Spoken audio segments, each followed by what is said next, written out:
the Sunday dinner with Ace and V. It is an honour to have Ozwald Boateng, OBE, live in the studio, along with his mother's jollof rice. Yes. It's a necessity in Ghanaian houses on a Sunday to have a big pot of jollof rice. You know that, don't you? And I can imagine on Mother's Day as well. I mean, exactly. Yes. Very important day today. Can you both just break down what jollof rice is? You're both from Ghanaian descent. Yes. Just break down what it is for the people out there that don't know. Oh, you're going to do that? Yeah. Thank you. Yeah. I'm about to tuck in, so you can go for it. Well, it's kind of like a version of a Chinese special fried rice without all the fancy stuff. So it's basically fried, it's boiled, and there's a stew. The rice goes in. You can have it with meat. You can have it with fish. This one, and it tends to be very spicy, but I think I've been a bit generous with you guys. I wasn't sure if you could handle. It is still very spicy. Is this mild? This is mild. This is mild. Wow. I didn't want to bring you the raging heat of Ghana, because I know you got a show to do. Exactly. So. I may not have been able to conduct the show if it was too hot. How did you celebrate Mother's Day with your mum? Well, I did, because it was my daughter's birthday today as well. So she had a party at the house. I had to manage 12-year-old girls in my house for a sleepover as well. Oh wow! Oh wow! So, yeah, exactly. How did that work? That was challenging, I have to say, really challenging. But we got through that. And then she, in the morning, I had to take my son football. And then I brought him back. He had a goodish game. And then my daughter then demanded that she wanted to go to Starbucks with her 12 friends. How did that work out? That was tricky. I can imagine. Because the issue was do I let the 12 girls go to Starbucks, which is not too far away, it's maybe 2 blocks up the road, or do I say no, you can't go anywhere? But she's 12 years old. So what do you do? You don't argue with 12-year-olds, Oswald. You know better. So I let her go, and I had on mobile phone checking in on her the whole time.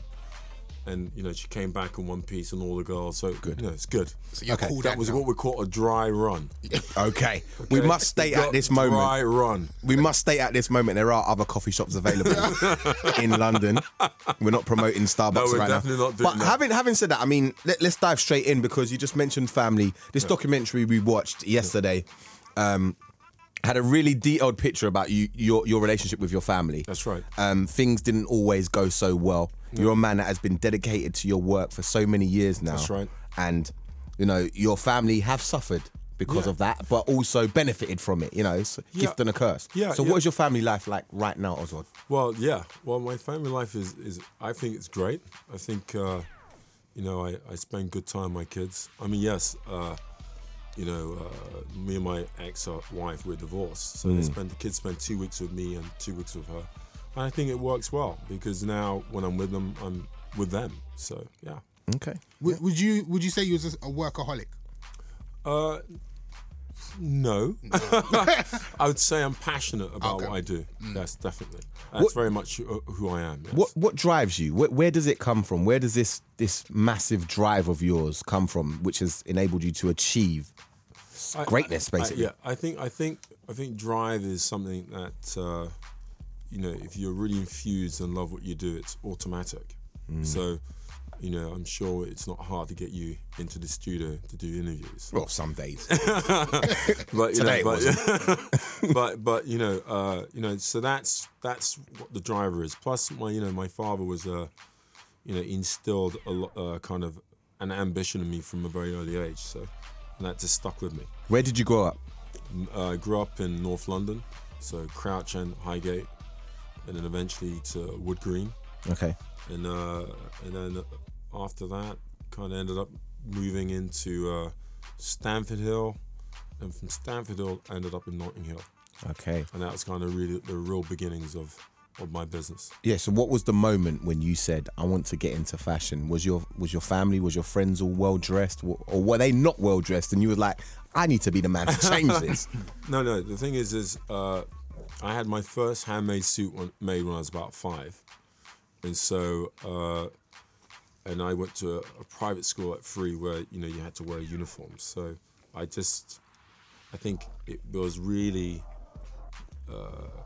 looking smart and being dressed up was just a way of life, And so eventually, when I was at college at 16 years old, and I was studying computers because I believed that computers were going to be the future at that point, I met this girl who was the most beautiful girl in the college, I have to say. Okay. Took a while to capture her. Do you want to name check her? Or she may be listening. Yeah, it was a while ago. But okay. Anyways, so and she's the reason why I got into clothes, because she was doing a sort of fashion show that she wanted me to help her design a collection for, or assist her to design a collection and make. And then she showed me how to do that, and I had a natural talent for it. And afterwards, everyone wanted to buy what I created, and I was 16 years old. So wow. So it just rolled on from there. Okay. Were your parents always supportive of your dream when No. when you went to them and said, "Look, I want No, to you make clothes"? know they were. I know. This is what I'm saying. Like, I mean, I remember saying, I remember that's not true. Yeah, I remember the conversation with my mum. I want to be a DJ. Really? Yeah. And you know what I mean? Like, Exactly. What was it like for you? When did they? What was the moment when they actually said, "Okay, this is gonna work"? This is okay. Yeah. No, it took a while. Was it the for my- OBE? I think it might have it might have been as long as that, actually. I mean, my dad was he was a teacher and headmaster, and pure academic. So Oh, wow. for him, it really took to maybe 6-7 years ago. So I was well in Oh wow. before I completely, maybe probably a lot longer than that, but it took a while to convince him that I made the right decision. What would they have liked you to do At that time. At that time. Well, I mean, the traditional route was. I mean, my father always, actually, fun enough, had a thing for pushing me into politics. Actually, Oh wow. so but I initially wanted to be a scientist as a kid in my teenage, like 13, and then I went from that to computer programming. But he would. I mean, the traditional route is doctor, accountant, lawyer. At least 3 PhDs or something like that. So. No, I didn't go down that route. Wow. You didn't go down that route, and you're a worldwide famous fashion designer. Would you call yourself? Yeah, fashion designer. That's good enough. Yeah. Fashion designer. So, who are some of the names that you've tailor-made suits for and So outfits for? Let's break it down. So it's from Will Smith to Jamie Foxx to Daniel Day-Lewis to Gabriel Byrne to. I mean, it's a long list. Ray Winston. I mean, it's basically over the years I've probably dressed most people. And these guys kind of come to you at very important times in their life, Exactly. because they want to look the part. That's right. They want to look the best they can look. What is that like? What is that like, getting those phone calls from these people saying, "Look, I'm going to the Grammys, I'm going to the Oscars, I'm going to the Brit Awards, I'm going wherever. Make me look good." What is that like, receiving those phone calls? Because I started dressing famous people almost from the get. I mean, I made clothes for Spike Lee way back when. Wow. When I was still at Portobello Road in a tiny little studio, and even before that, it was Mick Jagger, it was Jimmy Page. So I dressed a lot of the. I mean, I didn't actually, when I dressed those guys, Jimmy Page, I didn't even know who he was, and I found out later. So. My introduction to it was already, I was already involved with known people. So for me, it was the norm. When you're young and things happen like that for you, that becomes your normality. It's much, much later you realize it's not a normal. Yeah. Okay. How did you break down the barriers and the kind of the stereotypes in fashion? Some would have said, there's glass ceilings for people like yourself within an industry such as fashion. How would you say you broke that down? I was looking at your documentary. It's taking you to Paris, to Moscow, to all these places. Shanghai. Yeah, exactly. Russia. How did you break down those barriers that were there at the time, which were evidently there? Yeah, I mean, the thing is my big thing was always not to think about the barrier. So I just get on and do. So the strength was not looking at a barrier. It's almost like if you see the barrier, then there is one. Yeah. And if you don't see it, then there isn't. And even if I experienced something which showed some sort of block, I wouldn't accept the block was because of who I was. I'd just say, right, I've just got something that I've got to overcome. That was always the running backdrop to it.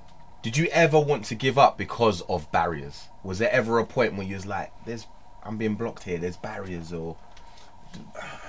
I mean, giving up, no. Okay. No, you can definitely lose faith in some moments, right, where you think, oh, you know, this is not working. But I've always had a little voice inside. I'm very spiritual, so you know, when I have any doubt, I upload to the man upstairs. Yeah. We've actually we got a clip of the documentary when you were actually talking about what you've just said in terms of keep having faith and keeping on, because it wasn't an easy road and some bad things had happened. Let's take a little listen to that. You're born in London, so you have an English understanding of what that is. You know you're African, you know where your roots are. On the other hand, you're not being accepted because you're black. But there was a massive cultural tension, massive. Because you were in a minority, you always said that you were alone. The riots demonstrated that you weren't alone. You either took a very radical position, said, I'm black and it's a real problem in life, or I'm black, it's difficult, but I'm going to make it work. So you had to park the colour as an issue and just get on with it.